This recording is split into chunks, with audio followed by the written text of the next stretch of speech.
iniciar a apresentação da professora Jordana nesta tarde.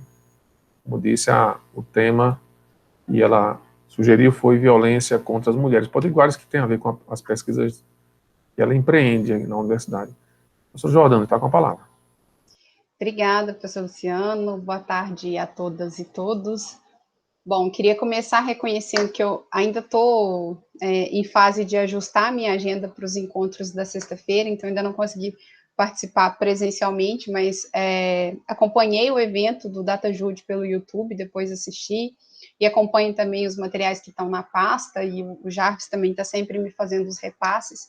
Então, mas agora, enfim, que o semestre está terminando e a agenda vai ficando mais tranquila, os orientandos vão defendendo as dissertações, a minha agenda vai ficar mais fácil de encaixar, né, esse grupo, que essa proposta tão legal.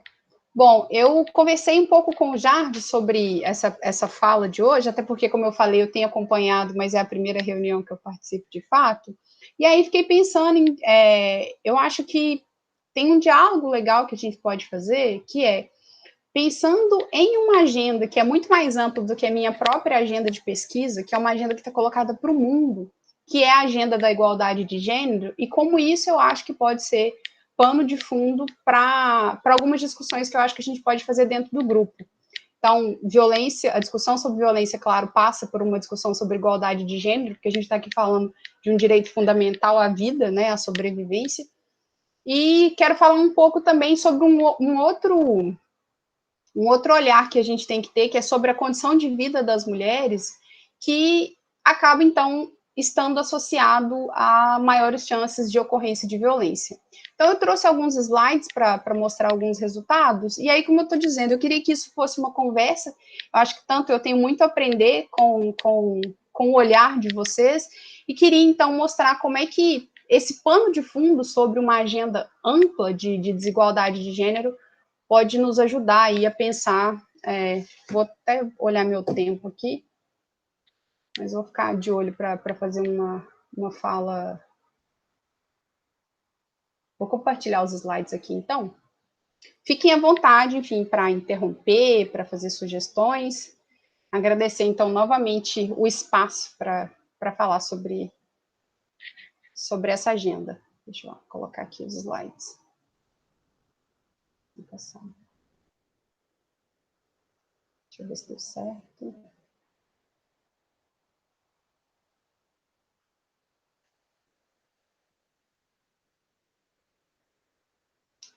Deu certo, né? Vocês estão vendo os slides, né? Pronto, obrigada. Bom, pessoal, então, como eu comentei, eu queria trazer essa pergunta para o grupo e para mostrar, então, algumas contribuições que a demografia pode fazer dentro dessa linha, e aí depois a gente pensar como é que a gente pode reunir esforços junto com o nosso grupo de pesquisa aqui, que é, então, como alcançar a igualdade de gênero. É um desafio que está posto. Deixa eu passar o slide aqui por aqui, estou com duas telas. Bom, então, eu acho que é de conhecimento geral a Agenda 2030, que é uma agenda para o desenvolvimento sustentável, né? Então, foi um planejamento a nível global, que foi feito lá em 2015, que obviamente não contava com uma pandemia no meio do caminho, mas a gente imaginava, então, que seria possível estabelecer um plano de ação global que pudesse levar o mundo a uma mudança significativa até 2030, e dentro dessa agenda, a gente tem os 17 Objetivos do Desenvolvimento Sustentável, né, são conhecidos como ODS, e dentro desses ODS a gente tem 169 metas para, enfim, erradicação da pobreza, e pensar, então, em como a gente pode conseguir vida digna para todo mundo, para todos e todas, né, já trazendo aqui a questão de gênero.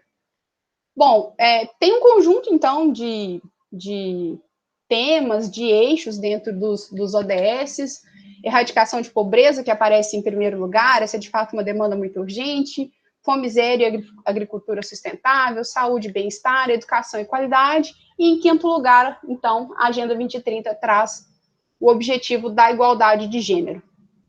Eu queria mencionar que nessa fala, eu vou tratar da questão das mulheres especificamente, para falar de igualdade de gênero, mas é importante a gente reconhecer que a gente pode ter uma leitura mais ampla sobre o que é gênero, inclusive pensando que a gente tem... aliás, eu acho que é importante primeiro a gente pensar o que é gênero, que eu acho que é o que vai dar todo sentido para a discussão que eu quero fazer hoje e para onde eu quero levar essa discussão. Quando a gente fala de gênero, a gente está falando de aspectos sociais, né, da nossa formação.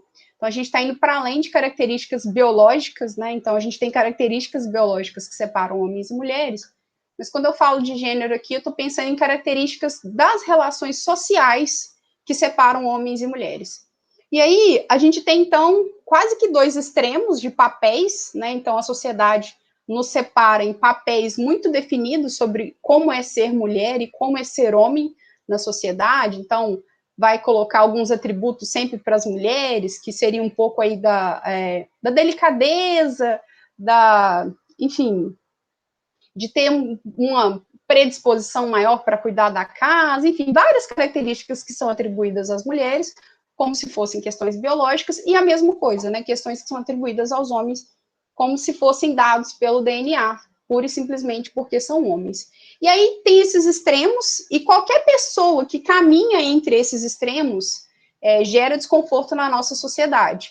Então, pensar que sempre que a gente se desvia de papéis tradicionais de gênero, a gente pode, inclusive, se tornar alvo de violência na sociedade brasileira, né? Então, a gente tem um país que mata com uma frequência muito alta pessoas que são da população LGBTQIA+.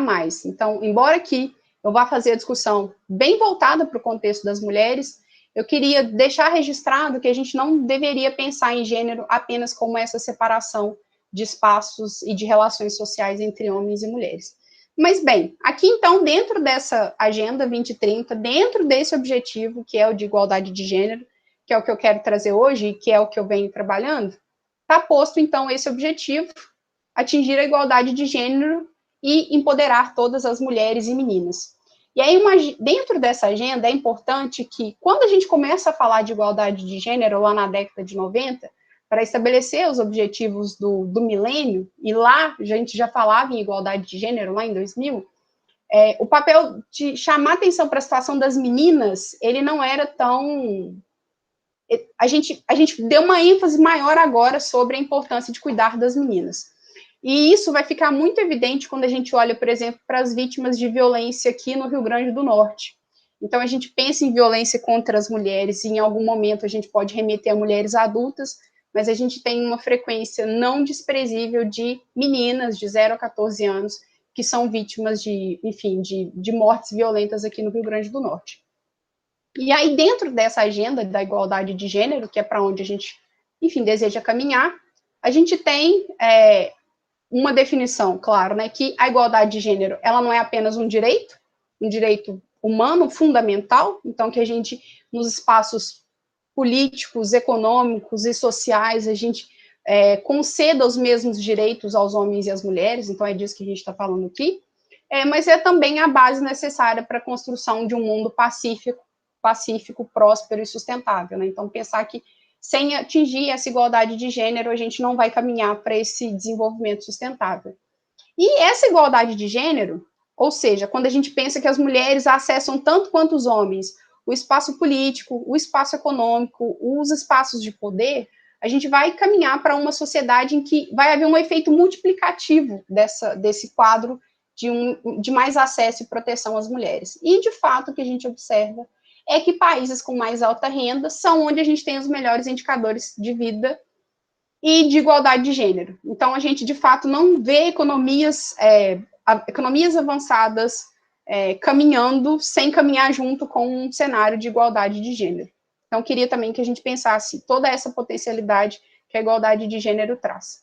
Então, para atingir a igualdade de gênero, a gente tem várias metas, e hoje eu quero chamar a atenção para duas, que se conectam com o assunto que eu vou trazer, e com a minha agenda de pesquisa, né? Então, dentro dessa grande agenda, enquanto pesquisadora, e como eu posso contribuir para o grupo, eu trabalho, então, com essas duas metas. A primeira é reconhecer e valorizar o trabalho de assistência doméstico não remunerado, por meio da disponibilização de serviços públicos, infraestrutura, políticas de proteção social, bem como a promoção da responsabilidade compartilhada dentro do lar e da família, conforme os contextos nacionais. Então, uma primeira meta é que a gente atinja uma situação de uma distribuição mais igualitária do trabalho doméstico.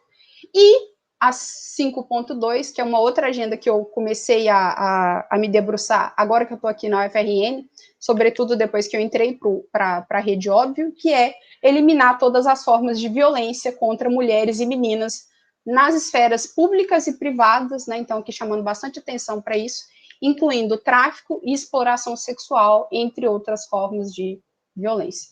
Então, vou falar um pouco sobre esses dois objetivos e como, em termos de pesquisa, a gente está no Rio Grande do Norte, pelo menos a segunda parte é mais focada no contexto do Rio Grande do Norte, e essa primeira parte, sobre o trabalho doméstico, a gente vai ver como ela é pano de fundo para uma desigualdade que lá na frente vai acarretar maior risco das mulheres serem vítimas de violência.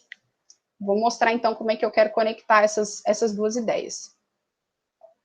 Bom, quando eu falo aqui de trabalho doméstico não remunerado, eu estou falando desse conjunto de atividades que a gente faz para manter os domicílios funcionando. Então, vai desde colocar a criança para dormir, ensinar a tarefa, colocar o lixo para fora, lavar os pratos, tudo isso é trabalho doméstico. E qual que é a grande questão? Todo mundo precisa de trabalho doméstico, todos os domicílios precisam de trabalho doméstico, e basicamente quem faz são as mulheres. Então a gente tem uma situação de desequilíbrio aqui que a gente precisa reconhecer. E por que é assim, né? Por que quem faz trabalho doméstico é mulher e não os homens, né? Por que isso é tão desigual? E aí a gente precisa, então, pensar em termos sociais, que a gente vive numa sociedade que tem esse fenômeno histórico de divisão sexual do trabalho. Então a gente divide os trabalhos segundo os sexos. Então, se você é homem, existem trabalhos que são para você, porque você tem o sexo masculino, e se você é mulher, existem trabalhos que são para você. A gente socializa, né, as crianças desde pequenas a imaginar que é assim que as coisas têm que funcionar. E a gente percebe que isso começa desde os primeiros brinquedos que as crianças recebem, né? Então, para as meninas, a gente já começa a dar, enfim, panelinha, frigideira, ferro de passar roupa. E para os homens, um conjunto de brinquedos que vão despertar, enfim, o interesse de dominar o espaço público. Então, é carro, é ferramenta, é coisa para montar, enfim. Então, desde criança, a gente começa a separar homens e mulheres, e isso não é inofensivo. Isso pode parecer inofensivo. Separar os espaços de homens e mulheres pode parecer inofensivo, mas não é inofensivo na medida em que esses espaços não são apenas separados, como são também hierarquizados. O espaço que é definido na sociedade para os homens é o espaço de poder. E nessa hierarquia, né, então, onde tudo que os homens fazem em termos de sociedade tende a ter mais valor do que o que as mulheres fazem, esse desequilíbrio nos poderes é uma das explicações para que a gente continue observando violência contra as mulheres, ou mais, que a gente observe crescimento na violência contra as mulheres. Então, a partir do momento em que essas posições de poder são questionadas, e aí quando é que a gente questiona uma relação de poder, por exemplo, quando uma mulher termina um relacionamento, né? Então, quando uma mulher diz não para um relacionamento, e a gente observa, enfim, que a gente tem visto nas estatísticas, nas notícias, que em muitos casos o ex-parceiro não se conforma com a situação, e ele vai lá e mata essa parceira, a gente vê como aquela separação que a gente faz desde criança de homens e mulheres não é inofensiva. A gente vai colher frutos dessa separação e dessa hierarquia. Pois bem, então, em termos de estatísticas, o que a gente observa, né?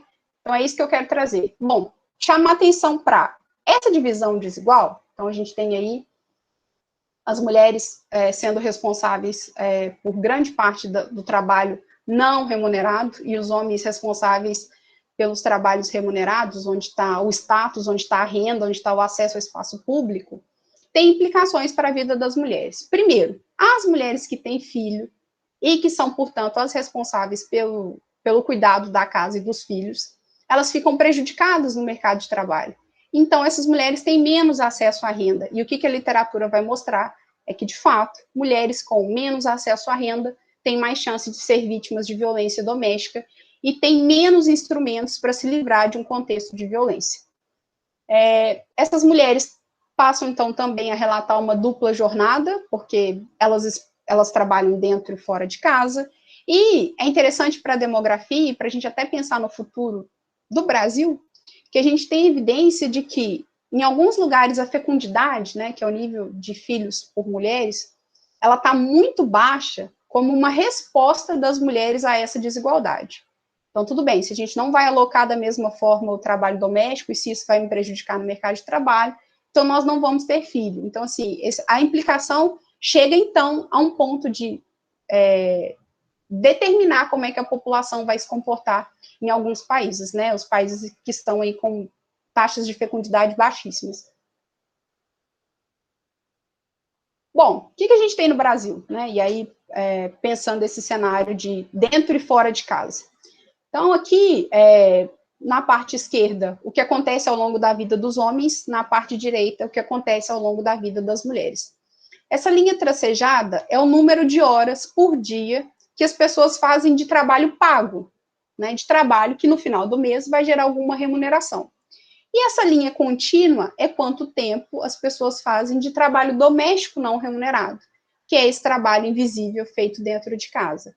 E a gente percebe, então, como ao longo da vida, homens e mulheres têm trajetórias totalmente diferentes. Então, a gente percebe que para os homens, né, a gente tem uma ocorrência de trabalho doméstico bastante presente ao longo de toda a vida. Então, os homens despontam já no trabalho remunerado e permanecem lá por toda a vida, e uma participação muito baixa no trabalho de casa. Então, os homens fazem aí 1 hora por dia, em média, no trabalho de casa. E quando a gente olha para o cenário das mulheres, assim, é uma vida totalmente diferente. Primeiro que a gente vê que essa vida é dividida. As mulheres, então, passam, em média, o mesmo tempo em parte da vida adulta, né, trabalhando dentro e fora de casa. Só que metade do que as mulheres fazem é sem renda. E aí, essa situação de desigualdade de mulheres sem renda ou mulheres com renda mais baixa, situação de informalidade, faz com que essas mulheres estejam em cenários de mais vulnerabilidade e que são associados, então, a uma maior ocorrência de violência doméstica. E aí, em termos agregados, né, essa desigualdade faz com que 63% do que é feito fora de casa é feito por homens. Homens e meninos produzem 63% do que é feito fora de casa. Só que quando a gente olha para o que acontece em termos de produção dentro de casa, as mulheres fazem 82% do trabalho doméstico. Então, acho que é esse cenário que eu quero deixar aqui também para a gente pensar em termos de políticas públicas, em termos de qualidade de vida das mulheres, em termos de acesso a oportunidades e, claro, para a gente pensar, então, como é que a gente vai atingir igualdade de gênero num cenário como esse, né, num cenário de tamanha desigualdade na esfera privada, que parece não ser um assunto para nós nos preocuparmos, né?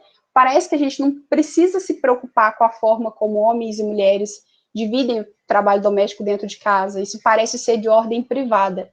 E por muito tempo se acreditou na nossa sociedade que a violência contra a mulher também era um assunto de ordem privada, né? Não, nós não precisamos entrar nessa discussão, essa mentalidade, né, compartilhada de que esse é um assunto de marido e mulher e a gente, então, não deve se envolver. E a gente avança hoje e entende a questão da violência contra a mulher como um problema de ordem pública, né, como um problema que afeta mulheres e meninas, e eu vou mostrar as estatísticas de quanto isso custa em termos de PIB e de quantas mulheres a gente perde, né, anualmente para esse tipo de violência. Mas, como a gente, inclusive, já estava falando aqui no começo da nossa reunião, o Brasil é um país muito desigual. Então, simplesmente falar em homens e mulheres, às vezes, não é suficiente para a gente entender as vulnerabilidades. Aí, o que a gente tem? Separando homens e mulheres que estão na base e no topo da distribuição de renda. Então, aqui à esquerda, a gente tem a jornada diária de trabalho doméstico, quando a gente olha para as mulheres mais pobres no Brasil. Então, essa vermelha é a quantidade de horas por dia de trabalho não remunerado que uma mulher pobre faz, e aqui em azul, a quantidade de horas por dia que um homem entre os mais pobres faz. E aqui, quando a gente olha para o topo da distribuição de renda, quando a gente olha para as mulheres mais ricas, a gente percebe que a curva das mulheres mais ricas se parece muito mais com a curva dos homens do que com a curva das mulheres mais pobres. E aí, qual que é o problema, né? Qual é a implicação disso? O dia tem 24 horas para todos nós, né? Então, se essa mulher pobre, ela precisa, porque ela não tem infraestrutura, ela não tem acesso a serviços como creche, ela não tem apoio do Estado, ela não tem uma sociedade que se estrutura para apoiar o cuidado, e o dia tem 24 horas para todo mundo, quer dizer que todo esse tempo dessa mulher foi comprometido em uma atividade em que ela não vai receber nenhuma remuneração. E, novamente, isso se conecta com a segunda agenda, que é eliminar todas as formas de violência e discriminação das mulheres. Então, a gente deve se preocupar, sim, com todas as mulheres, mas a gente precisa de um olhar especial para as mulheres mais pobres. Sobretudo porque essas mulheres mais pobres são também as mulheres negras, né? Então, no Brasil, a gente tem uma concentração muito maior de população negra nos estratos mais baixos de renda do que nos estratos mais altos.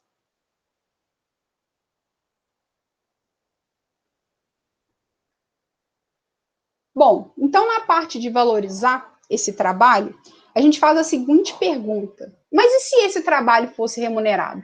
Então, se toda essa jornada que as mulheres fazem todos os dias em casa, mulheres e homens, né? As mulheres fazem mais de 80%, mas se todo esse trabalho fosse remunerado, né? Se toda essa atividade tivesse um valor financeiro, quanto isso custaria? E aí essa é uma pergunta interessante para a gente responder, porque ela vai dar para a gente a magnitude da contribuição que as mulheres fazem na sociedade, embora façam de maneira invisível. Então, a gente responde essa pergunta de 3 formas, mas eu quero chamar a atenção para 2 delas. Primeiro, se, ao invés de não receber nada para fazer esse trabalho, a gente pagasse, é um exercício aqui, gente, teórico, né, e hipotético. Se a gente pagasse essas mulheres, né, para fazer o trabalho doméstico, com o valor que elas receberiam se elas estivessem no mercado de trabalho, ou seja, se o trabalho feito dentro e fora de casa tivesse o mesmo valor. Então, eu, professora, tenho um salário e eu valorizo o trabalho que eu faço aqui em casa com esse mesmo salário. Faço isso para todos os brasileiros e brasileiras. Eu chegaria numa conta de que, se a gente distribuísse, em termos monetários, remuneração para esse trabalho, o trabalho doméstico, em um ano, ia representar o equivalente a quase 16% do PIB. Isso é maior do que o setor industrial no Brasil, isso é um montante, assim, muito expressivo, a gente pensar que isso movimentaria aí uma quantidade de produção não remunerada equivalente a 16% do PIB. Ou, de maneira mais simples, se a gente substituir todo esse trabalho pelo valor que a gente paga para uma empregada doméstica, a gente chegaria nesse montante de quase 11% do PIB. E aí, para dimensionar esse trabalho, queria deixar 2 estatísticas para a gente pensar. Primeiro, que o regime geral de previdência social no Brasil, né, o conhecido como INSS, ele atende cerca de 30 milhões de brasileiros e ele custa, pelo menos custava em 2015, só 7% do PIB. Então, o pagamento mensal de todos os benefícios de aposentadoria hoje no Brasil, no sistema público, não passa nem perto de quanto de trabalho doméstico é produzido de maneira invisível em casa, se esse trabalho fosse remunerado. E pensando em quanto de trabalho isso representa novamente, se fosse para a gente substituir tudo isso que é feito de graça, aqui novamente é só um exercício teórico, se fosse para a gente substituir todo esse trabalho que as mulheres fazem de graça, a gente ia precisar contratar 8 milhões de trabalhadores. Assim, isso é maior do que o mercado que já existe hoje de trabalhadores domésticos. Então, que a gente use isso como pano de fundo para entender todas as situações que a gente observa na vida das mulheres. Então, como isso afeta acesso à educação, a gente tem observado um aumento na frequência de meninas que não estão trabalhando e não estão estudando em função da pandemia. Então, a gente deve se preocupar com a proteção a essas adolescentes. E, em geral, esse cenário, esse quadro de meninas que não têm acesso à renda e meninas que não têm acesso à educação durante a adolescência, é onde a gente observa maiores chances de ocorrência de violência. Então, a gente percebe que é um quadro que ele vai se agravar, nos deixa, então, essa preocupação quanto à situação das meninas na pandemia. Não somente das meninas, das mulheres também, mas chamar atenção para o quadro das meninas, que muitas vezes é pouco lembrado. E aí, claro que a gente tem evidência de que na pandemia as coisas pioraram. Eu imagino que todo mundo aqui consegue responder que o trabalho doméstico aumentou, né? Principalmente para quem está aí de home office, sabe que está trabalhando e vendo o trabalho doméstico acontecer. Então, para algumas pessoas é a primeira vez que esse trabalho fica em evidência, sobretudo para os homens, né? Como os homens passam muito mais tempo fora de casa, talvez essa é a primeira vez em que o trabalho doméstico está ficando visível para os homens, que agora, estando em casa, vem o trabalho doméstico acontecer, vem o trabalho doméstico acumular, e quem sabe, né, estão usando esse momento para aumentar a sua participação. E isso acontece, enfim, porque as crianças não estão indo à escola, a gente tem creches que estão fechadas, e creche é um apoio importante para o cuidado de crianças. A gente tem essa rede de apoios informais, que é das avós, que também está suspensa, porque, enfim, para não contaminar as avós, então não tem se deixado crianças com as avós, mais refeições em casa, então certamente a gente tem uma piora na qualidade de vida das mulheres, que tem que dar conta de toda essa demanda. A questão é que as famílias não estão todas prontas da mesma forma para receber esse aumento de trabalho doméstico. E aí eu queria novamente chamar a atenção para a diferença entre topo e base da distribuição de renda. Então, em azul, o percentual de domicílios, né, famílias mais pobres que não têm máquina de lavar roupa, por exemplo, em relação aos domicílios mais ricos. Máquina de lavar roupa é um instrumento que facilita o trabalho doméstico, fez parte, inclusive, de políticas do governo Dilma, aumentar o acesso ao eletrodoméstico como uma forma de diminuir o tempo que as mulheres têm que dedicar ao trabalho doméstico. Então, comprar esses eletrodomésticos diminui o trabalho das mulheres. A gente tem aí 40% de famílias mais pobres, isso antes da pandemia, que cozinhavam com lenha ou carvão, que intensifica o trabalho doméstico, que expõe meninas, né, a situações de acidente doméstico.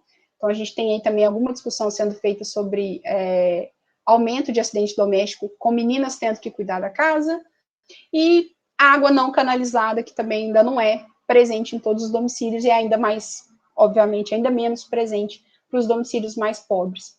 Então, que a gente tem em mente esse contexto de desigualdade. Então, essa primeira parte da agenda, né, de igualdade, vai tratar dessa situação que prende as mulheres no trabalho doméstico. Então, é isso que eu quero chamar a atenção, para a forma como as mulheres estão presas no trabalho doméstico, para entrar, então, agora nessa segunda meta que a gente tem, que é reduzir violência contra mulheres e meninas nas esferas pública e privada, e é aqui que entra, então, essa parte da minha agenda, que vai pesquisar as violências baseadas no gênero. Novamente, como eu falei, vou reduzir aqui o assunto ao caso apenas das mulheres, do ponto de vista de gênero, mas tem uma outra agenda que vai falar, então, de violências baseadas em pessoas que se desviam dessa norma tradicional do que é ser homem e ser mulher na nossa sociedade. Bom, o que é uma violência baseada no gênero, né? O que a gente quer dizer com esse termo? Quando a gente fala de violência contra a mulher, né, e esse termo ele é específico, não é qualquer tipo de violência, porque essa violência, como eu falei, pressupõe aquelas relações de hierarquia e de poder que eu estava mencionando, para explicar como as coisas se dividem em casa, né? Então, é qualquer ato de violência de gênero que resulte ou possa resultar em danos ou sofrimentos físicos, sexuais ou mentais para as mulheres, inclusive ameaças de tais atos, coação ou privação arbitrária de liberdade, seja em vida pública ou privada. Então, esse é o contexto amplo que a gente considera como sendo o contexto de violência contra as mulheres, as variadas formas de violência contra as mulheres. A Organização Mundial da Saúde, ela reconhece a violência contra a mulher como um problema de saúde pública desde a década de 90, e a gente estima que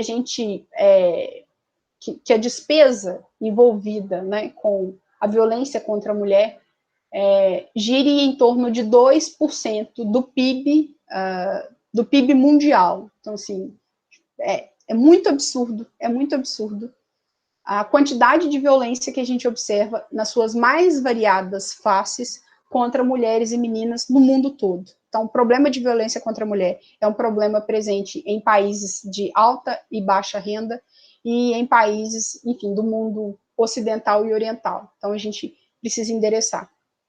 E no Brasil, os dados do Fórum Brasileiro de Segurança Pública mostram que entre 2017 e 2018, no Brasil, dentre os casos em que foi possível identificar a relação da vítima com o agressor, quase 90% das vítimas foram assassinadas por companheiros ou ex-companheiros. E aí, o que a gente ouve muitas vezes quando vai falar de mortalidade feminina por violência? As pessoas vão dizer, mas os homens também morrem de violência, né? A causa externa, ela também é uma causa importante para os homens, inclusive os homens morrem muito mais de causa externa do que as mulheres. Por outro lado, é totalmente contraditório e revoltante que, quando a gente fale de uma violência contra a mulher que resulte em óbito, a gente esteja falando de uma violência que foi cometida por uma pessoa do convívio dessa mulher, né? Então, em tese, por alguém que deveria proteger essa mulher, né? Então, é esse contraste que a gente precisa chamar a atenção. Essa não é uma violência... essa não é uma violência... Como é que eu posso dizer isso? Essa é uma violência em que o risco faz com que todas as mulheres se sintam preocupadas se isso vai acontecer. É essa a situação, né? A gente tem uma situação de violência no Brasil que ela é tão assustadora que as mulheres, então, se sentem expostas de todas as formas. E por isso, né? Porque a gente tem esse fenômeno que a violência, ela é, inclusive, feita, perpetrada por pessoas que são do convívio das mulheres. E, novamente, estou falando de mulheres, mas a gente precisa pensar em mulheres e meninos. Bom, né, as pessoas que trabalham com a área do direito vão poder falar com muito mais propriedade do que eu. Mas a gente precisa chamar a atenção, então, para dois marcos legais importantes que resultam de movimentação social, né? Então, essa é uma demanda que, inclusive, os movimentos feministas tiveram uma participação ativa, quando a gente, então, começa a denunciar a violência contra a mulher como um problema de ordem pública, né? Então, quando a gente discute, começa a enxergar a violência como um problema de ordem pública, a gente, então, enxerga que é passível resolver esse problema, endereçar esse problema a partir de políticas públicas. E uma das formas de enfrentar, né, esse cenário de violência é através, então, desses marcos legais. Então, Lei Maria da Penha e a Lei do Feminicídio, que é bem mais recente, né? Ela data de 2015 aqui no Brasil, mas é importante mencionar que na América Latina a gente já tinha documentos com protocolos de identificação de feminicídio antes da lei, né? Então, a lei, claro, ela tem uma implicação do ponto de vista das penas, mas pensar as violências contra as mulheres classificadas como feminicídio era uma coisa que a gente já vinha discutindo e já vinha feito, independente dessa pena que é aplicada com esse agravante. E aí, qual é a nossa grande dificuldade? Medir. E eu acho que é isso que eu quero trazer aqui para o grupo, né? Como é que a gente mede violência contra a mulher, né? São variadas formas de violência e a gente tem muitas violências que não são denunciadas. E aí aqui a gente, então, esbarra numa primeira limitação. A gente não conhece realmente qual é o montante de violência que as mulheres são submetidas. Então, a gente tem estimativas de subnotificação, não só dos óbitos por violência, mas também de outras formas de violência que não resultam em óbito. O óbito, uma mulher quando morre vítima de violência, esse dado ele é algumas vezes mais fácil de acessar, porque o óbito ele é um evento que ele precisa ser registrado, né? Então a gente precisa registrar uma ocorrência de óbito de uma mulher. Agora, as outras formas de violência, a gente até cria mecanismos para registrar. Então, a gente tem uma mulher que sofre algum tipo de violência física e procura um atendimento no serviço de saúde, a gente vai ter um sistema para notificar esse agravo de saúde dessa mulher, né? Então, o profissional de saúde, ele precisa, né, compulsório, notificar aquela ocorrência de violência, e aí a gente tem o protocolo que vai preencher dados dessa vítima, que vai preencher, inclusive, dados do potencial agressor, a gente tem campo para o profissional de saúde relatar essa ocorrência de violência. Qual é o problema, né? A gente sabe que alguns profissionais de saúde podem se sentir em determinados lugares, em determinadas prestações de serviço, coagidos a fazer essa notificação. Então, mesmo no serviço de saúde, quando chega essa mulher agredida, não necessariamente aquela agressão vai parar num banco de sistema de notificação de agravos. Mas são os dados que a gente tem. Então, aqui no Rio Grande do Norte, eu vou apresentar um pouco sobre a mortalidade feminina por mortes violentas. A gente vai ver que a gente tem um cenário muito preocupante no Rio Grande do Norte, mas a gente precisa ter em mente que a gente precisa de outras fontes para medir violência no Brasil. Bom, a literatura aponta que, assim como essa primeira desigualdade que eu falei de trabalho doméstico, a violência ela também não se distribui de maneira homogênea entre as mulheres. A gente tem evidência na literatura de que o perfil das vítimas de violência no Brasil, ele tem uma marca, né? Ele tem um gênero e ele tem uma raça. As mulheres negras têm mais chances de ser vítimas de violência, vítimas de feminicídio no Brasil. Inclusive, a taxa que mais cresce é de mortalidade de mulheres por feminicídio, mulheres negras. E as mulheres jovens e de baixa escolaridade estão aí no topo do risco de ser vítima de morte violenta aqui no Rio Grande do Norte, mas não somente, né? Isso acontece em todo o Brasil. Então, eu acabei de orientar uma dissertação no nosso programa de pós-graduação, e os resultados que eu vou trazer, então, são da minha aluna Kelly, que é em quais situações a gente tem mais risco das mulheres serem vítimas de morte violenta no Rio Grande do Norte, para a gente, então, pensar as políticas de proteção dessas mulheres. O título da dissertação é Feminicídio contra a Mulher Potiguar, uma análise de 2011 a 2020, pegando, então, inclusive, aqui o período da pandemia. Para isso, basicamente, né, a nossa fonte principal é da rede Instituto Observatório da Violência do Rio Grande do Norte, que é o óbvio. Eu dei uma passada nos slides do Jarvis, mas não tenho certeza, Jarvis, se você entrou em detalhes sobre os dados do óbvio. Ainda não fiz essa apresentação. Tá bom. Bom, então, a gente tem esse projeto de pesquisa que vai trabalhar com as informações de violência no Rio Grande do Norte e que é uma fonte de dados, hoje, muito completa para estudar a violência contra a mulher. Uma base de dados que estrutura diversas fontes, então ela vai utilizar a forma como aquela ocorrência foi notificada em um boletim de ocorrência, pode utilizar, inclusive, fontes externas de quem, enfim, estava quando aquele crime aconteceu. Então, reúne várias informações que fazem com que a gente saiba muito mais sobre aquele óbito do que, por exemplo, se a gente olhar a informação no DataSUS. Então, essa é uma base muito rica que a gente começou a explorar para estudar a violência contra a mulher aqui no Rio Grande do Norte. E aí eu trouxe alguns resultados para destacar. Então, por exemplo, o que a gente sabe, né, nessa base para as mulheres que foram vítimas de morte violenta? O ano em que aconteceu, o sexo, o município, período do dia em que aquela conduta violenta aconteceu, se foi de manhã à tarde, de noite ou de madrugada, qual é a idade da vítima, qual foi o meio empregado, e aí o meio empregado é uma discussão importante quando a gente fala de violência contra a mulher, porque os crimes de violência contra a mulher têm, então, essa característica do ponto de vista de gênero, né, do ódio, de serem crimes com muito desejo por parte do agressor de que a vítima sofra.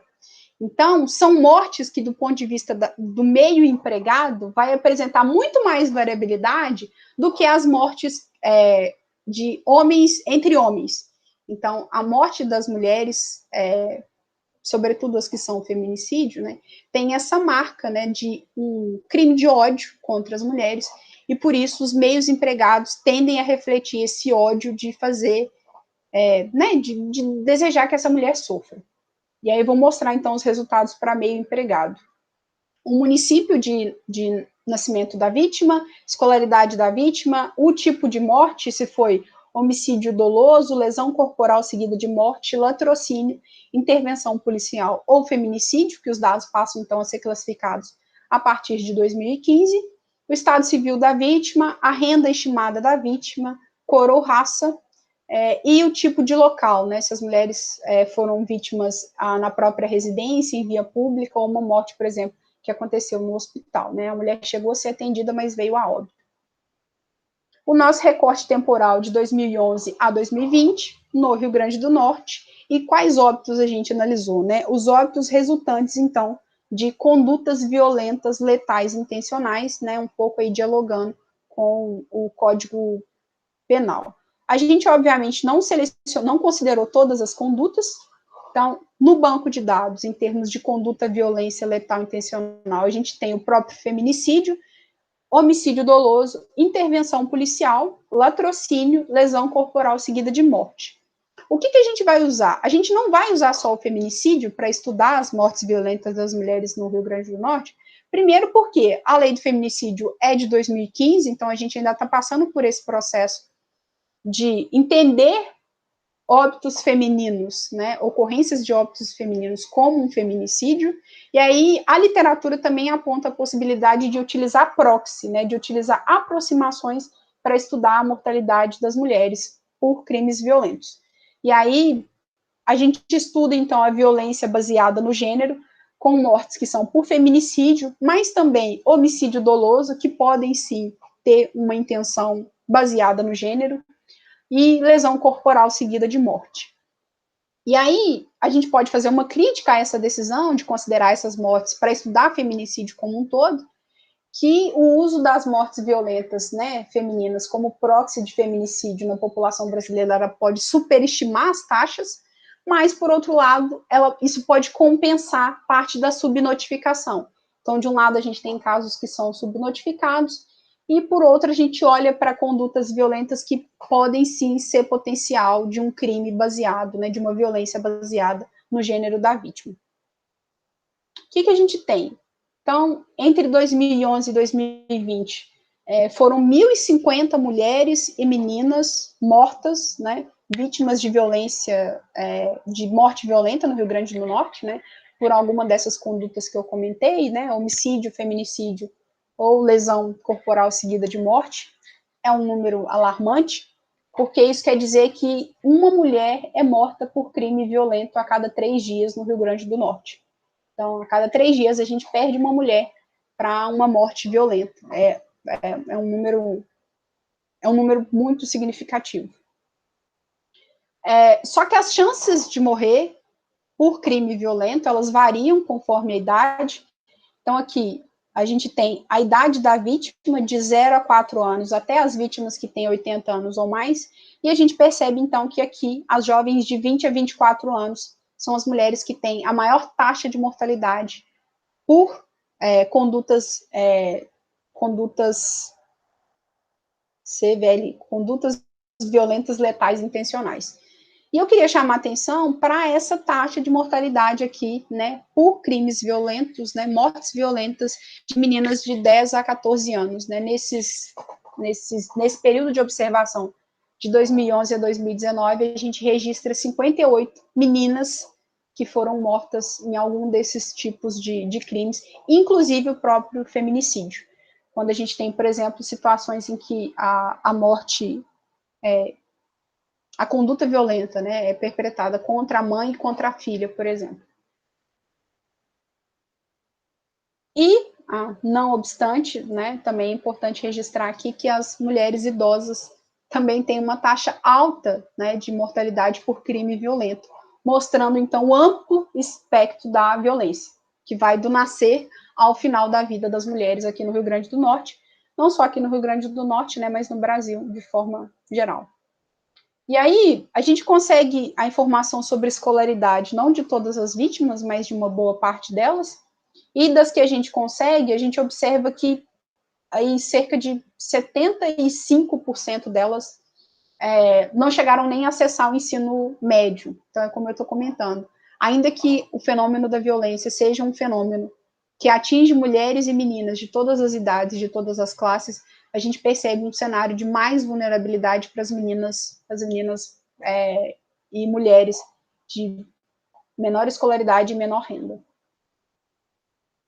E chamar atenção para, embora a população do Rio Grande do Norte seja 53,4% autodeclarada como população negra, 77% das vítimas de crime violento, de condutas violentas no Rio Grande do Norte, são mulheres negras. Então, a gente percebe que as mulheres negras no Rio Grande do Norte, também indo de encontro com os resultados nacionais, têm mais risco de serem mortas por condutas violentas, né? Serem vítimas de mortes violentas.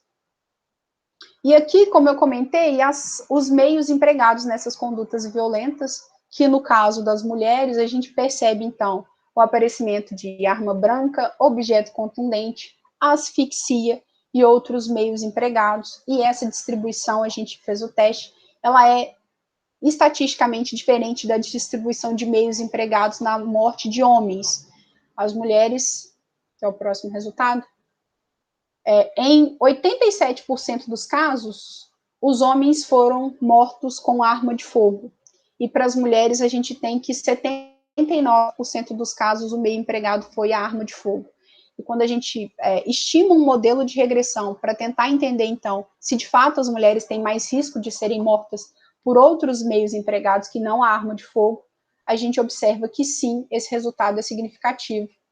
As mulheres são mais frequentemente vítimas de outro objeto. E por que é importante? E o que é importante chamar atenção aqui? Ainda que as mulheres sejam mais vítimas de outros meios empregados, 80% das mortes das mulheres foram por arma de fogo. Então a gente percebe aí que uma política que amplia o acesso a armas coloca as mulheres em risco. Sobretudo porque essas mulheres são muitas vezes vítimas dessa violência em casa. Então, nos preocupa, enquanto pesquisadora, que se amplie o acesso de armas na população brasileira. E chamar a atenção que não existe um período do dia seguro para as mulheres, porque 32% dos casos que a gente estudou ao longo desses 10 anos foram de manhã ou à tarde. Então, os crimes acontecem, as condutas acontecem, enfim, em plena luz do dia e mesmo à noite. E uma outra diferença, como eu comentei, né, na morte violenta de mulheres, que é uma proxy para entender se essa mulher foi vítima de alguma violência feita por alguém que a conhecia, é observar se ela morreu em casa ou perto de casa. Essa é uma forma de identificar a forma de violência contra essa mulher. E a gente percebe que as mulheres têm o dobro de chance de terem uma morte violenta ocorrendo dentro de casa ou nas imediações, né? Que é uma conduta que nos leva a entender que essa violência foi cometida por alguém que conhecia essa mulher.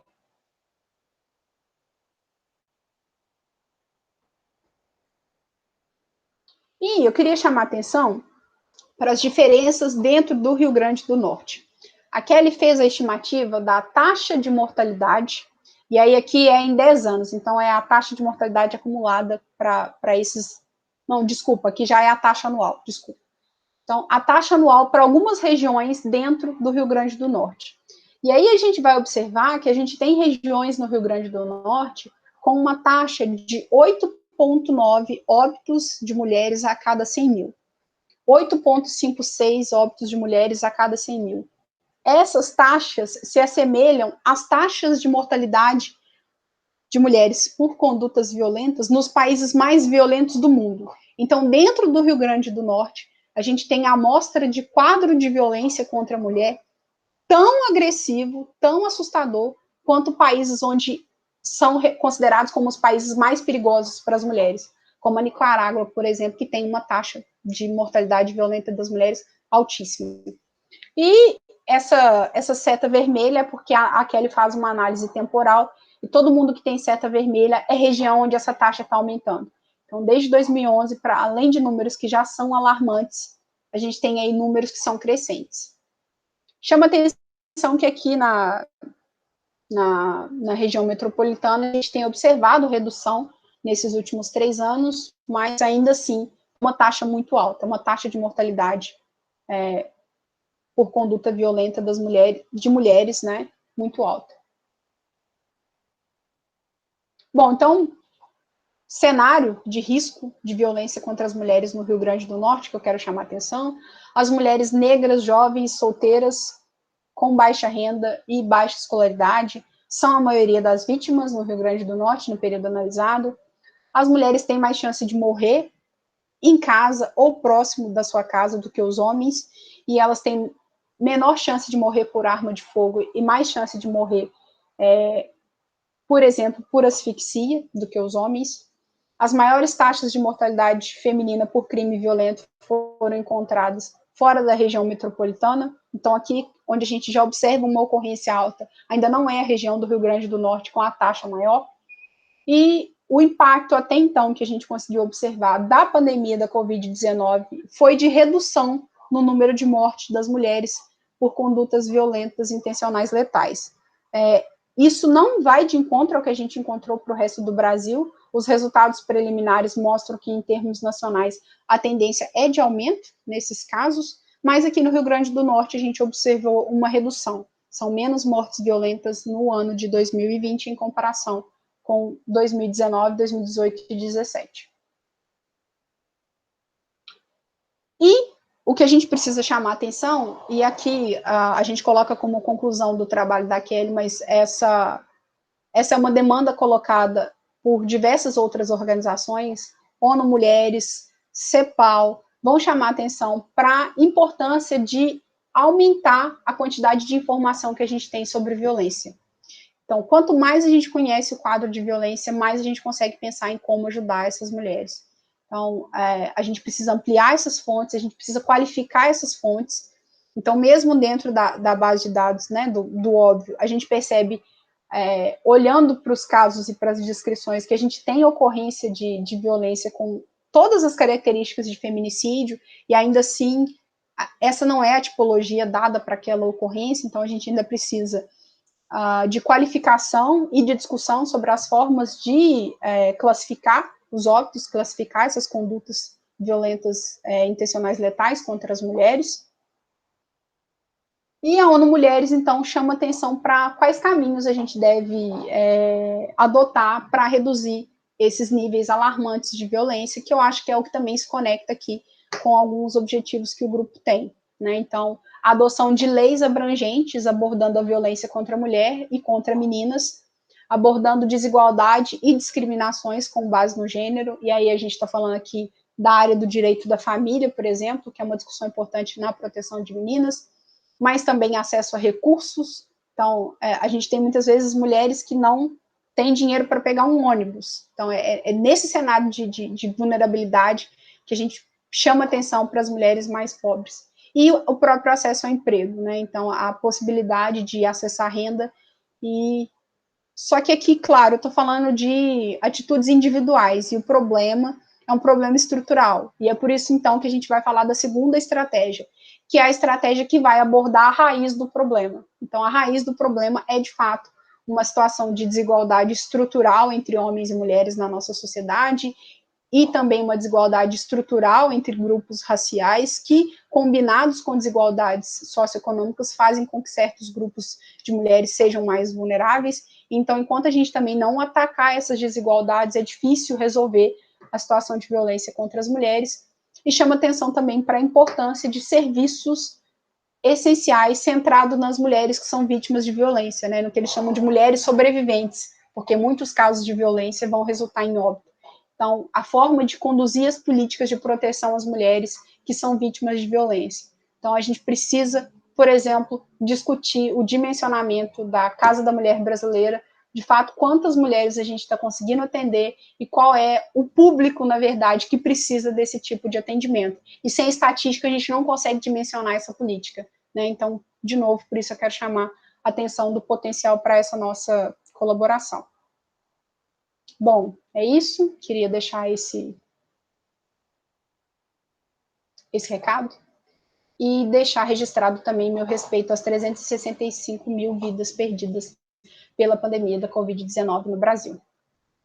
Muito obrigada, pessoal. Espero que vocês tenham comentários, perguntas, críticas, sugestões. Novamente, muito obrigada, Luciano, pelo espaço. Imagina, Jordana, a gente aqui está honrado aí com essa maravilha de apresentação, com esses dados, com esses slides. Realmente eu fiquei muito impressionado assim com a agenda de pesquisa. É um tema que me é muito próximo aqui em casa, que a minha mulher está concluindo o doutorado dela em Direito Constitucional, e o tema dela é exatamente a discussão de gênero no Poder Judiciário. Aí a pergunta é por que ela não está no grupo, né? Ela gentilmente declinou do convite até que termine a tese. Eu compreendo perfeitamente, né? Esse período de tese é um período muito complicado, mas ela já assegurou o compromisso, já amarrou esse compromisso comigo de se apresentar ao grupo, participar dos debates, que ela quer ser pesquisadora nessa matéria, então acho que vocês vão dialogar muito bem no futuro próximo. Já passei aqui alguns slides seus, que eu tirei uns prints aqui, tá no grupinho, vários slides, eu fiz aqui vários prints dos slides, passei para ela. Depois eu vou passar o endereço do YouTube, da sua apresentação, acho que ela vai ficar bastante impressionada. Como também você vai gostar muito do trabalho dela, que é um olhar diferente sobre uma determinada elite pública, né? E como nessa elite pública a mulher sofre. Então, assim, são olhares sobre mulheres, mas em campos muito diferentes. E onde a gente acha que a mulher conseguiu grande sucesso, que é nas elites públicas, e a gente está falando aqui do que a literatura chama de elite magistrática, você vai encontrar um sofrimento grande, pelo menos ela está fazendo entrevistas e fez um grande survey com mais de 1000 respostas. E é um survey que tem, assim, muitas perguntas, então talvez até vocês possam no futuro construir algumas pesquisas, porque a tese dela não vai dar conta de tanto material. Então, uma parte desse material ficará para depois. Então, assim, eu me identifiquei muito por meio dessa minha a participação aqui dessa convivência que eu tenho com o tema, e devo dizer que não é uma convivência fácil, né? Quer dizer, conviver com quem pesquisa sobre gênero, aqui a gente não fala feminismo, tá? Aqui a gente fala pesquisar sobre gênero. É uma convivência difícil, né? Eu notei aí um grau de questionamento maior, né? Mas aí depois, quando a gente se encontrar pessoalmente, tomando café, a gente falar desses babados aqui. Eu gostaria de passar a coordenação dessa parte dos debates para o professor Javes, não apenas com uma gentileza, mas também por uma pertinência de ser professor Javes, pesquisador no programa de pós-graduação em demografia. Então, professor Javes, eu queria lhe passar a palavra não só para seus comentários, mas para depois você coordenar as falas até o encerramento às 16 horas. Ótimo, Luciano, obrigado. Na verdade, primeiramente, parabenizar, né, professor Jordana, que tem uma interação muito grande de trabalho, minha colega de departamento. Já comentei, entramos juntos no FRN e temos aqui uma trajetória muito próxima também. Conheço muito o trabalho da Jordana, que é brilhante. A Jordana não diria isso, mas tem até um fato curioso, assim, nas últimas eleições presidenciais, as agendas e pesquisas de Jordana tiveram uma repercussão na mídia nacional muito importante, assim, foi bem, sempre com uma repercussão na mídia pela importância desse tema. Então, vocês puderam ver que tem muitas informações e muitas outras também de diversos congressos e atividades que Jordana participa. E eu acho que, bom, toda essa linha de pesquisa de Jordana tem um potencial muito grande, né? Se pensarmos que todo esse eixo de pesquisa da demografia, do potencial da demografia para os estudos na área do judiciário, esse tema de gênero, ele é fundamental, um dos principais recortes demográficos, e eu acho, Jordana, uma coisa que eu acho que a gente pode trazer aqui um pouco para a discussão, já pensando não apenas além de toda essa temática, toda essa apresentação fantástica, que dá para dizer muito, mas eu já vou trazer uma questão de agenda, de potencial de trabalho integrado nosso aqui para as próximas semanas e meses, pensarmos, Jordana, assim, utilizar bases de dados também do judiciário, que é algo que agora estou me aproximando com o Adriano, e você também pôde assistir ao DataJud, né, que é uma base de dados específica sobre os processos, né, sobre as demandas dos serviços judiciários, o recorte de gênero, né, quer dizer, eu acho que é um outro lado, porque quando nós chegamos no departamento de demografia, nós tivemos essa oportunidade que a Jordana comentou tão bem, que eu não cheguei ainda a fazer uma apresentação, acho que em algum momento a gente pode trazer um pouquinho desse banco de dados fantástico, que é o banco de dados, os metadados, né, Jordana, óbvio, o Observatório da Violência, que existe no Rio Grande do Norte desde 2011, o óbvio que tem essas informações, um banco de dados, poxa, já referenciado no nível das ocorrências, mas também dos bairros e das cidades, informações por tipo, todo um banco de dados riquíssimo atualizado de uma pesquisa ativa sobre violência. E aí alguns dos resultados que vocês observaram são resultados tratados, né, desenvolvidos a partir desse banco de dados. O óbvio que eu tenho certeza que a gente vai poder, em algum momento aqui no grupo também, sabe, Jordana, fazer uma interação e trazer os dados do óbvio para as agendas nossas aqui do GPJus, porque tem muita relação de integrar. Mas, bom, tem esse aspecto do óbvio, que é uma base de dados, então, que nós temos trabalhado, eu e o Jordano, no contexto desse Observatório da Violência, mas tem essas bases de dados que nós estamos conhecendo agora no GPJus, né? Então, e dessas bases de dados, seja o DataJude, seja dados do E-Gestão e outras informações, tem a informação por gênero. Então, eu penso, sabe, Jordana, assim, mesmo sendo um comentário mais geral, mais macro, mas que nós podemos fazer uma interseção muito boa, né, de uma interdisciplinaridade, como é o espírito desse grupo, de casar essa sua agenda de pesquisa com um pouco desse perfil, assim, bom, qual que é o perfil das mulheres, né, em termos de procura, de demanda de serviços judiciários e como que isso se relaciona com esse perfil das mulheres. Né? Você mostrou perfis em relação à violência, em relação ao trabalho doméstico. Então, eu acho que a sua agenda, Jordana, né, fazendo um comentário parecido com o professor Luciano, é riquíssimo para o nosso grupo, tem uma relação muito, né, tem tudo a ver mesmo, e eu acho que vai ser muito natural, porque, né, e fantásticas os potenciais de colaboração que você tenta desenvolver, né. Então, uma coisa, já pensando em agenda de pesquisa, em fluxo de trabalho mesmo, concluindo aqui minha fala, eu acho que nós podemos pensar, né, Jordana, formas de já desenvolver para esse Enajus, né, para esse evento que a gente está organizando para participar, já um trabalho em parceria, né, assim, nós, claro, e com os demais colegas, pensarmos uma temática ali que a gente já pudesse iniciar uma investigação, utilizando um pouco dos dados, por exemplo, do DataJude, mas também os do óbvio, então acho que isso é muito possível, né, da gente fazer essa integração, porque os colegas aqui, como você viu, têm um conhecimento muito profundo das questões judiciárias, não só da estrutura judiciária, dos problemas, demandas, e como que esses problemas do judiciário, quer dizer, problemas que eu falo assim, os desafios, seja a taxa de congestionamento, seja a questão do tempo, né, do tempo de transcorrência dos processos, enfim, como essas variáveis judiciárias, elas interferem e se relacionam com o cotidiano das mulheres. Então, tanto em termos de demanda e oferta, a gente vai poder pesquisar bastante sobre isso. Então, eu gostaria também, já que eu estou conduzindo nesse momento, ver dos colegas, né, temos aqui tanto a Mariana, a Raquel, Mariela, mais da área né, de estudos de pesquisas judiciárias, como que vocês veem essas possibilidades de interação com a demografia nesse sentido, né? Porque eu acho que esse recorte de gênero, ele realmente tem uma demanda nesses estudos empíricos que a gente vai realizar, é um recorte que vai ser central aqui para nossas pesquisas. Se alguma colega quiser fazer algum comentário, também o Adriano, Rodolfo, Jordana, eu acho que... Professor Jarvis, tem uma pergunta aqui no chat da Mariela, que eu chamo de Joyce, ótimo, da professora Joyce, que ela fala se há pesquisas para verificar a eficácia de políticas públicas de proteção à mulher, utilizando ou não dados do óbvio. Ótima pergunta, e tem algumas ideias, eu conheço muito a base das do óbvio, Jordana sabe, mas vou deixar que você responda, Jordana, porque a temática é sua, vamos falar assim. Se você puder comentar um pouquinho pra gente. Tá bom. Obrigada, Jarvis, pelos comentários tão gentis, e Luciano também.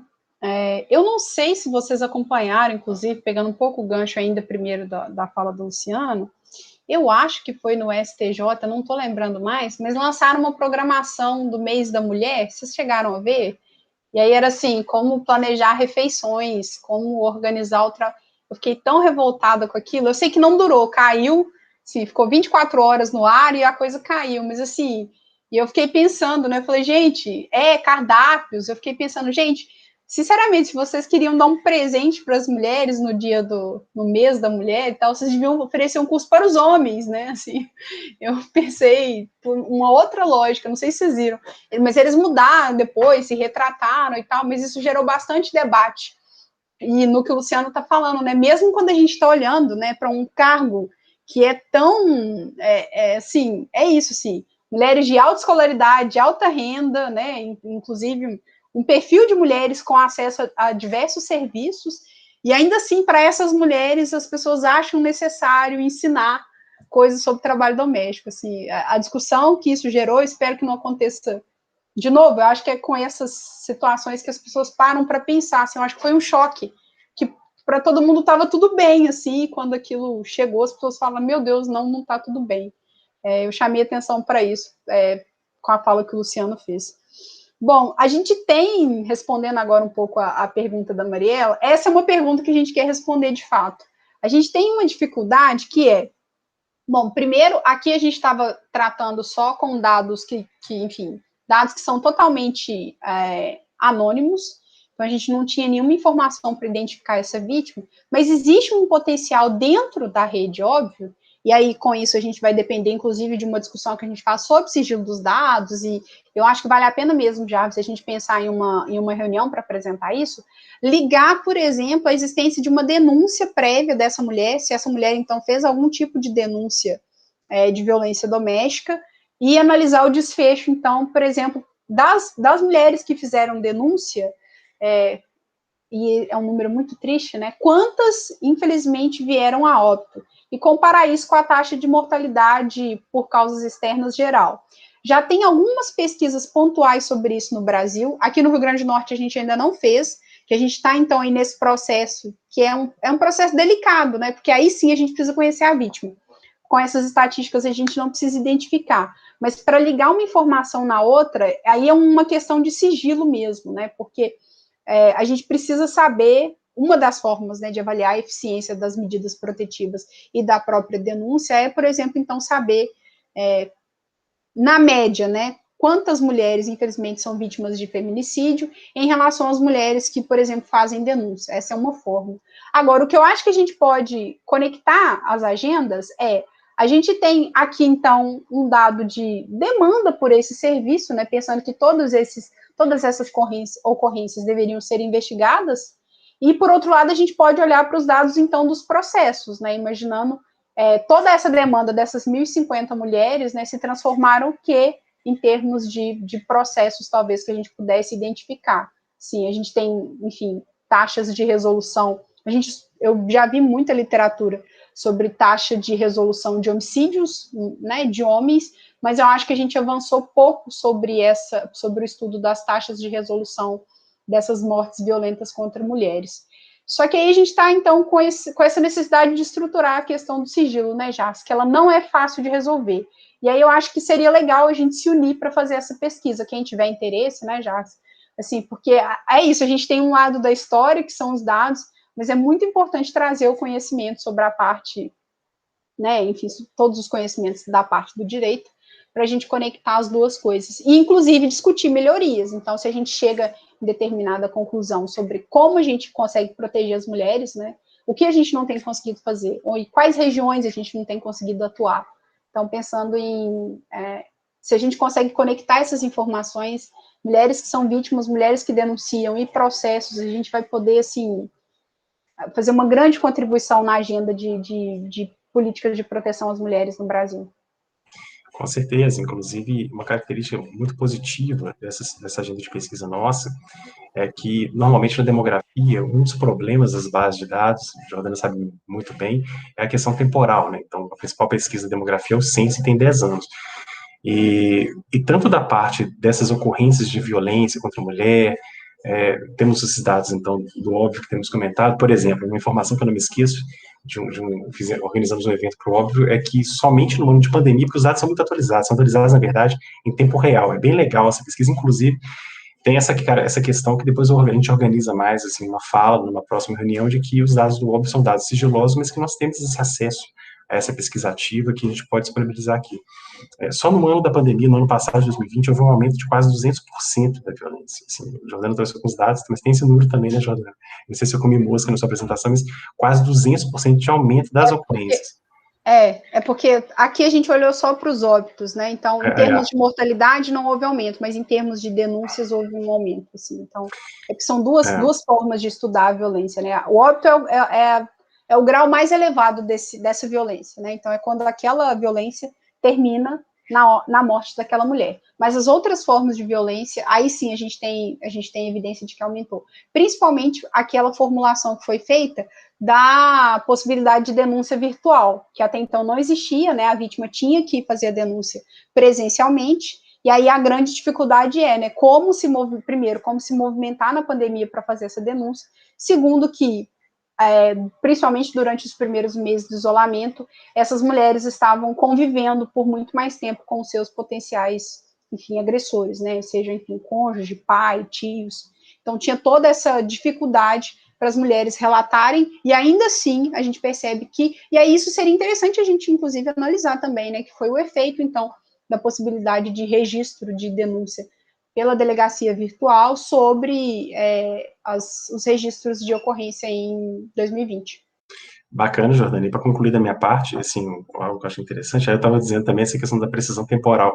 As bases de dados, os processos, assim, aí no caso, novamente o DataJud, também são muito atualizados. Então, a gente tem uma base muito rica em termos temporais para a gente poder fazer estudos com dados bem recentes.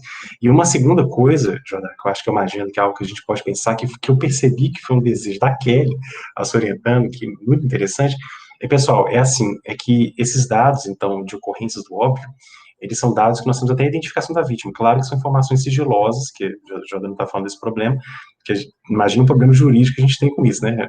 Do banco de dados, nós temos informações da identificação das vítimas e de seus parentes e familiares. Mas, além disso, nós temos Jordano, uma coisa interessante que eu vou colocar, talvez eu não tenha lhe dito, tem informações dos processos para cada ocorrência de severia de feminicídio, que é uma lupa muito, né, assim, imaginar, olhar qual processo está vinculado, enfim.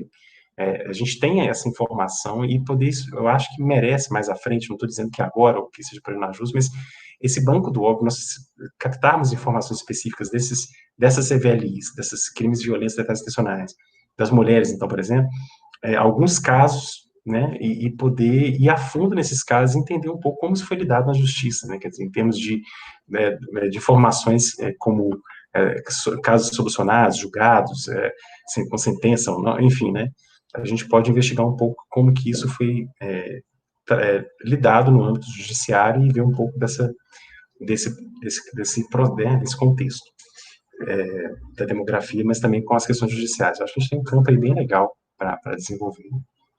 Mas eu vou abrir, então, já que eu estou conduzindo, estamos aqui 2 minutos para 16 horas, uma última rodada de comentários, se alguém quiser fazer um comentário, ou que percebeu alguma agenda que seja interessante.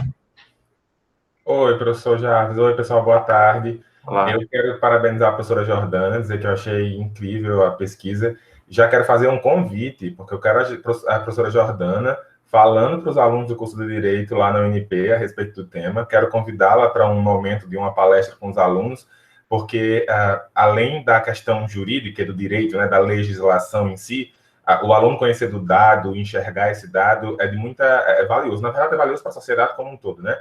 Mas eu tenho certeza que todos os alunos vão ficar assim muito interessados e eu já quero marcar, já quero data, inclusive, para a gente conseguir na sua agenda aí um momento. A gente até pode pensar, tem um grande evento para acontecer no mês de maio, talvez a gente possa até pensar uma data nesse evento, porque é um evento aberto ao público e tem essa ideia de pandemia, de pós-pandemia, a gente pode trazer para essa realidade, que eu acho que é bonito da gente, né, acredito que a mudança vem muito do conhecimento. E quanto mais a gente conhece, mais a gente tem uma perspectiva de mudança.